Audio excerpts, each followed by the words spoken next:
और उसके बाद मैं सोर्सेस पे आऊँगा, ठीक है ना। फिर से क्योंकि रिकॉल आप लोग को फिर से हो जाएगी टॉपिक, क्योंकि हिस्ट्री में क्या है ना कि फर्स्ट पेपर में एंशिएंट और मिडवल है, तो एंशिएंट की शुरुआत ही सोर्सेस से होती है, और सोर्सेस से पहले भी जरूरी है कि हम इतिहास को समझें, इतिहास क्या है और विचारधाराएँ क्या हैं, ठीक है ना।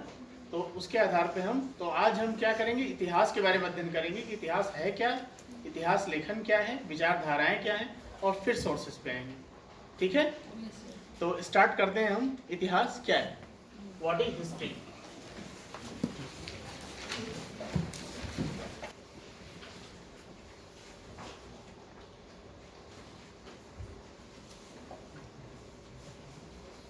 कोई बहुत लोग कहते हैं इतिहास क्या है, अतीत का अध्ययन है, ठीक है ना।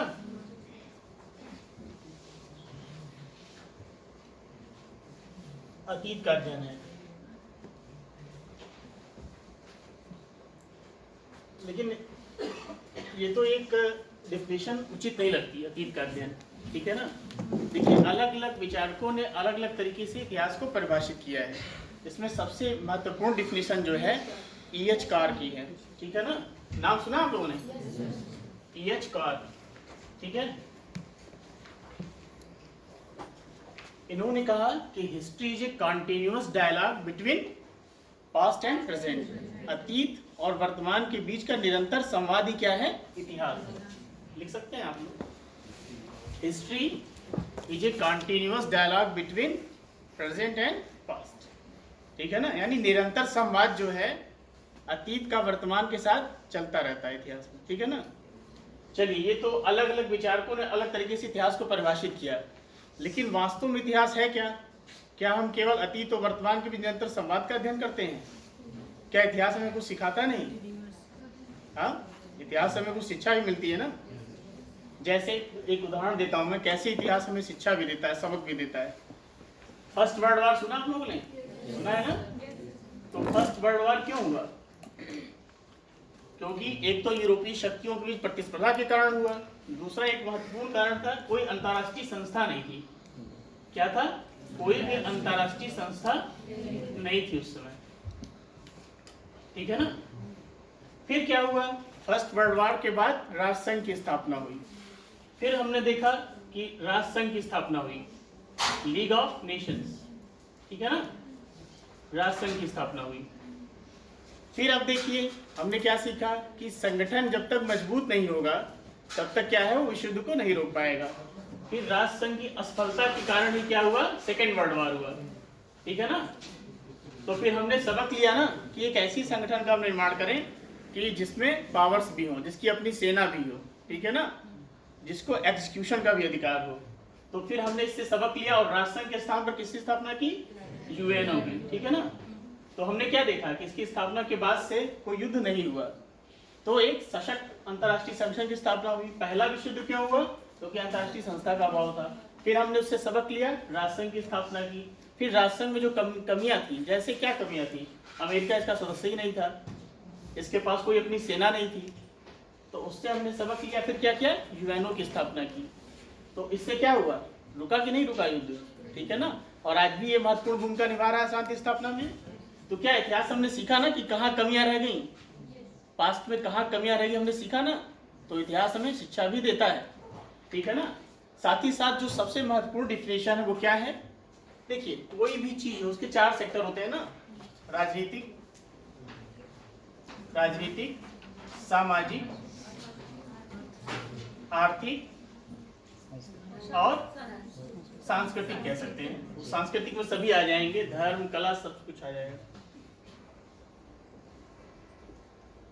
अब देखिए, तो इतिहास में हम क्या अध्ययन करेंगे? इन्हीं क्षेत्रों में जो निरंतरता, कंटिन्यूटी है और जो चेंजेस हैं। तो इतिहास क्या है? बोलिए एक बार साथ में। राजनीतिक, सामाजिक, आर्थिक और सांस्कृतिक क्षेत्रों में होने वाले परिवर्तन और विकास या निरंतरता और परिवर्तन का अध्ययन क्या है? इतिहास, ठीक है ना। इसको आप लोग लिख सकते हैं। इसको हिस्टोग्राफी भी बोलते हैं, ठीक है ना, हिस्टोग्राफी। तो ये कुछ नहीं है, इतिहास के अध्ययन में जो विभिन्न जो अप्रोच हैं, जो दृष्टिकोण है, ठीक है ना, वही क्या है? इतिहास लेखन है। यानी क्या कहेंगे, इतिहास के जो अध्ययन में, ठीक है ना, इतिहास के अध्ययन में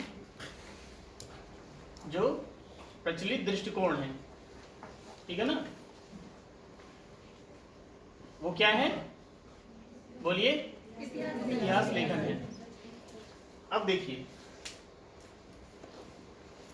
इसमें 3 मुख्य जो विचारधाराएं हैं जो प्राचीन इतिहास के अध्ययन के लिए उपयोगी हैं, वो ध्यान दीजिए। कौन कौन सी 3 महत्वपूर्ण है मैं बता रहा हूं। एक विचारधारा आएगी साम्राज्यवादी, साम्राज्यवादी, ठीक है ना, एक राष्ट्रवादी,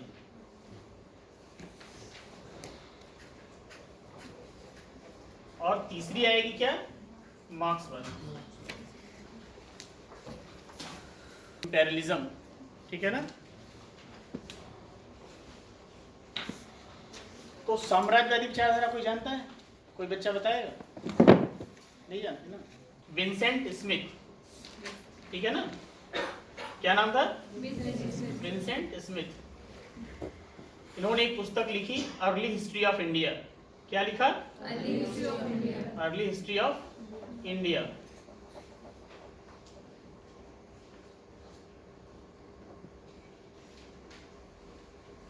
अब इन्होंने किया क्या इस पुस्तक में, कोई जानता है इस पुस्तक के बारे में? 1/3 में इन्होंने क्या किया, सिकंदर के आक्रमण का उल्लेख कर दिया, ठीक है ना। ऐसा क्यों किया इन्होंने, पता है क्यों किया इन्होंने? क्योंकि ये दिखाना चाहते थे कि यूरोपीय श्रेष्ठ होते हैं, ठीक है ना। और इसमें एक बहुत प्रचलित थ्योरी है, इसको बोलते हैं white man burden theory, white man burden theory, यानी जो श्वेत प्रजाति है उसका श्रेष्ठता का सिद्धांत, ठीक है ना। मतलब क्या है कि यूरोपीय श्रेष्ठ हैं, ठीक है ना, और हमने जो भारत पे अधिकार किया उनको किस लिए किया, सभ्य बनाने के लिए। उनका ये मानना था कि भारत क्या है, मदारियों का देश है, ठीक है ना, सपेरों का देश है, इनको शासन करने का ज्ञान नहीं है, ठीक है ना। तो ये कहे हमारा एक बोझ है कि हम जहां भी विश्व में जाएंगे वहां हम लोगों को सभ्य बनाएंगे। जैसे कहा जाता है ना कि ब्रिटेन का जो सूर्य कभी अस्त नहीं होता, यानी पूरे संसार में एक और विद्वान हुए, वो इनसे भी एक कदम आगे बढ़ गए। उनका नाम था, क्या नाम था, कोई जानता है? History of British India, James मिल, ठीक है ना। वो कौन थे, जेम्स मिल थे। अब इन्होंने एक कदम और आगे बढ़ दिया। इनकी पुस्तक का क्या नाम है, history of British India, history of British India. अब ये देखिए, ये समझ में आ गया ना। इन्होंने क्या किया, इन्होंने एक अलग ही तरीके से धर्म के आधार पर बांट दिया। इन्होंने क्या कर दिया, हिंदू काल, ठीक है, प्राचीन भारत नहीं किया इन्होंने, हिंदू काल कर दिया, ठीक है ना, मुस्लिम काल कह दिया, ठीक है ना, हिंदू काल कह दिया, मुस्लिम काल कह दिया, और ईसाई काल ना कहकर अपने काल को क्या कह दिया, आधुनिक काल कह दिया, ठीक है ना। ये क्या हुआ, ये व्हाइट मैन बर्डन थ्योरी तो है भाई। अगर आप धर्म के आधार पर ही विभाजित कर रहे थे तो आपको यहाँ ईसाई काल लिखना चाहिए था, लेकिन उन्होंने क्या किया, आधुनिक काल कह दिया। मतलब क्या कि ये आप लोगों को शासन का ज्ञान नहीं था, आप लोग भी तानाशाह रहे, लेकिन हम जो आए एक सभ्यता लेकर आए, एक संस्कृति लेकर आए, ठीक है ना। तो इन्होंने क्या किया, हिंदू काल, मुस्लिम काल और आधुनिक काल में डिवाइडेशन कर दिया, ठीक है ना। अब देखिए अब क्या होगा, इसकी प्रतिक्रिया में साम्राज्यवादी इतिहास लेखन या विचारधारा की प्रतिक्रिया में राष्ट्रवादी आ गए, ठीक है ना। कुछ राष्ट्रवादी इतिहासकारों के नाम पता है, सवाल हो गए, ठीक है ना, बहुत लोग हैं। तो इन्होंने इसका खंडन किया कि देखिए, जैसे साम्राज्यवादी क्या कहते, कोई संस्था नहीं थी, कोई शासन का अनुभव नहीं था। तो देख मैं बताता हूं यहां से, तो फिर राष्ट्रवादी आएंगे, जिसने कहा है, ठीक है, नेशनलिस्ट कहा है। राष्ट्रवादी में जैसे केपी जायसवाल आएंगे, ठीक है ना। नाम है, कुछ नाम मत जानिए, खाली वो मतलब क्या अप्रोच है वो जानने की जरूरत है। केपी जायसवाल हो गए, डी आर भंडारकर हो गए, ठीक है ना।